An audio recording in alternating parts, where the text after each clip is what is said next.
Gimme 5 ng Eat Bulaga. Mali-mali daw. Yan ang tatalakayin natin mga kaparokya. Anyway, kamusta kayo? Ako si Mervin at nandito naman ako para pag-usapan ang patungkol either sa Eat Showtime at Eat Bulaga.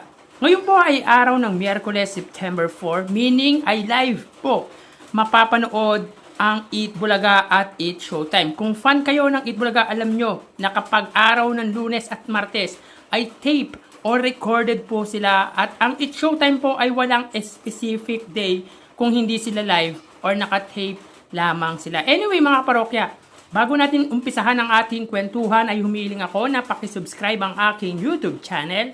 Pakiclick ang bell icon para una kayong ma-notify sa mga bagong video na ilalabas ko. At pakidami nyo na din na i-follow ang aking Facebook page na Mega TV at ang aking TikTok account na Kaparokya TV. Umpisa natin mag-shoutout, mga kaparokya. Sina-shoutout ko si Jory Santisteban, Victoria, Roger Likay, Froilan Esguera, Heidi Gutierrez, Reynaldo Publico, Ruel Fajardo, Ninja Jack Monster, Kut Drew on Letter, Derek Pilapil, at marami pang iba.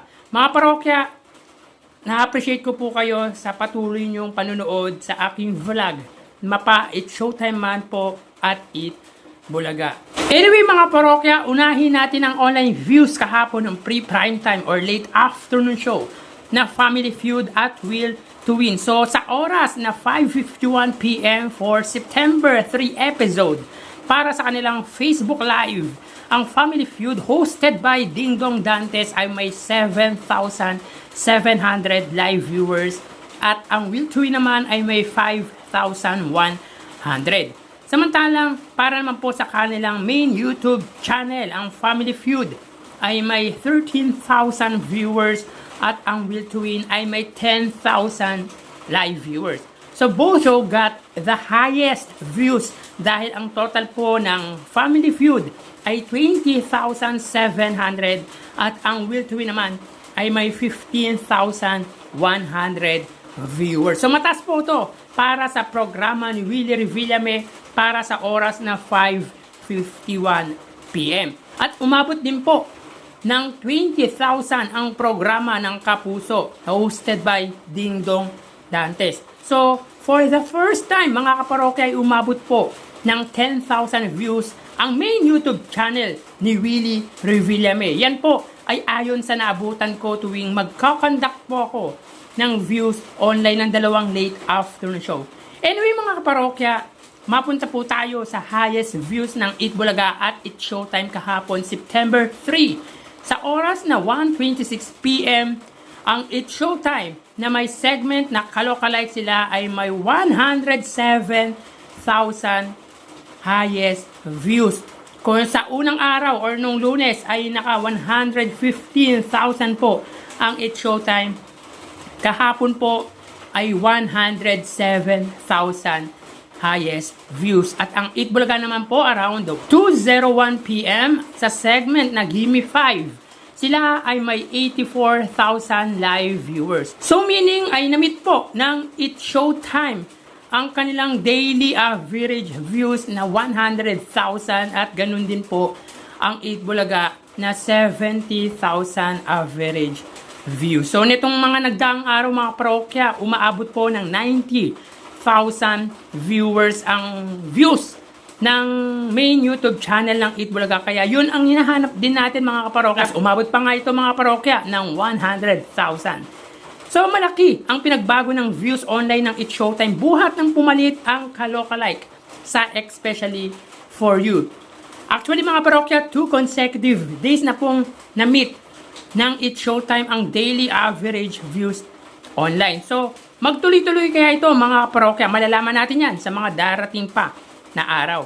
Mga parokya, kamakailan ay na-interview ng King of Talk Show na si Boy Abunda sa kanyang show na Fast Talks ang veteranang actress at dating host ng Eat Bulaga na si Miss Connie Reyes. At sabi nito na malaki ang naitulong ng Eat Bulaga sa karir ni Miss Connie Reyes. Anyway, nagsimula si Miss Connie sa student canteen na katapat noon ng Eat Bulaga at Nang matanggal ito sa dating katapat ng noontime show ng legendary trio ay siya namang hugot sa kanya ni Antonio Toviera or kilala as Mr. T. At sinabi nito na malaki nga ang naitulong sa kanya ng iconic trio. Actually, ako mga kaparokya, hindi ko naabutan si Miss Connie Reyes sa 8 Bulaga dahil aminin ko sa inyo, noong 90s or mid-90s, mga grade 3 or 4 ako, madalas panoorin sa bahay ay isang linggo na po sila.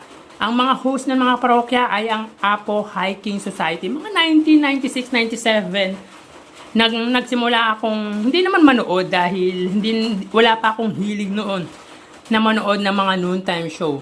So, sa bahay kasi ang pinapanood ay Channel 2. Mula umaga hanggang gabi na po yan. Channel 2 po ang pinapanood ng nanay ko. Early 2000, nung makapanood na ako ng 8 Bulaga, mga 2001, mga ganun, something like that mga kaparokya. At ang dahilan kung bakit nanood ako ng 8 Bulaga kasi dahil po sa VST and Company. Kasi idol ko ang VST and Company, kasi ang gaganda ng mga kanta nila, pang disco at lalong-lalo na po yung Ipagpatawad Mo. Yun po ang madalas kong patugtugin noon. Time na nakilala ko ang VST and Company. Dahilan para din manood ako ng 8 Bulaga dahil ang lead vocalist po ng VST ay si Vic Soto. So anyway, balik tayo sa topic natin mga kaparokya. Ayon kay Miss Connie ay malaki ang respeto nito kay Mr. T dahil ito ang tumulong sa kanya nang mawala siya sa student canteen at talagang mas nakilala at nag-shine ang karir nito nang mapabilang sa noontime show ng legendary trio. So alam naman natin na si Miss Connie ay isang batikang actress and actually sa mga hindi nakakaalam siya ang ina ni Pasig City Mayor Vico Soto na anak naman ni Bossing Vic Soto. So mga kaparokya, naging controversial ang Gimme 5 segment ng 8 Bulaga dahil usap-usapan online na mali-mali daw ang selected question nito. Ang tanong kasi mga kaparokya ay bansa sa Asia na may dalawang A. At ilan sa mga netizen or viewers nito ang nag-comment kung saan sabi ang Qatar at Pakistan pala ay Asia. May isa pang nag-comment, paano naging nasa Asia ang Qatar? At ang isa pa ay, di ba Middle East yun? Ano na nangyayari sa mga game show? Mali-mali na ang mga trivia nila. So mga parokya, ang Middle East po ay Asia. Actually mga parokya, may 5 bahagi kasi ang Asia. Ang South Asia kung saan dyan napapabilang ang Pakistan. Kasama nito ang India, Sri Lanka, Bangladesh. Yan yung mga miyembro ng South Asia. Southeast Asia ang ikalawang bahagi kung saan member ang Philippines or Pilipinas, Malaysia, Indonesia, Thailand at marami pa yan mga parokya. Pangatlo ang East Asia na makikita ang bansang China, South and North Korea at Japan. West Asia na tinatawag na Middle East at dyan bahagi ang Qatar, Saudi Arabia at ang Central Asia kung saan kabilang ang bansang Kazakhstan. Ewan ko ba kung bakit hindi muna nag-research ang nag-comment na mga ito. Siguro naman hindi ilalagay ng research team ng 8 Bulaga dahil pinag-aralan muna nila yan. So again, kahit mga elementary student ay alam na ang Pakistan at ang Qatar ay sa Asia makikita. Para sa hindi nakakaalam, ang Qatar at Pakistan ay part ng Asia. Mag-ingat po tayo mga kaparokya dahil patuloy po ang bugso or patuloy po ang ulan. Ganito na lang, thank you and God bless.